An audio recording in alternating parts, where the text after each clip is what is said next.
Benítez, Da Silva. Han cambiado toda para Isasi. Isasi. Respira para Casinio. Isasi metía para que vaya Córdoba. De cabeza respondía Anderson. Acá la tiene Córdoba. Ya está por el área Báez. Acompaña a Ortemán para derecha. Centra para Báez o para Ortemán. Para Báez, para Báez, para Báez, para Báez. El arquero que sacaba Ortemán.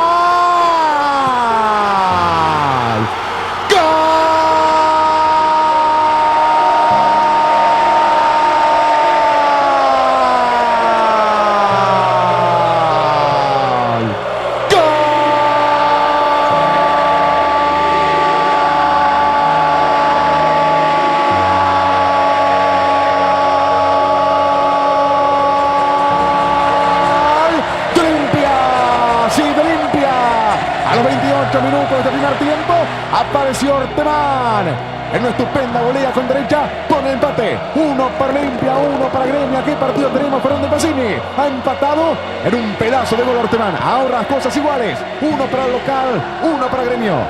No se apartó del camino que había optado Olimpia, trató de persistir en lo que se había planificado, puso a 2 hombres mano a mano, aprovechó el error del arquero.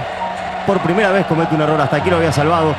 Y Ortemán toma el rebote y decide primero con un muy buen gesto detener la pelota y después rematar violentamente, no con mucho ángulo y sin embargo con una estupenda definición. Reclamaban infracción de Páez contra el arquero, que entendemos no la hubo. Simplemente Eduardo cae encima de Páez y esto le deja el rebote servido a Ortemán. Como quería Pumpido, llegó Ortemán y empató. Ha cerrado ya del fondo.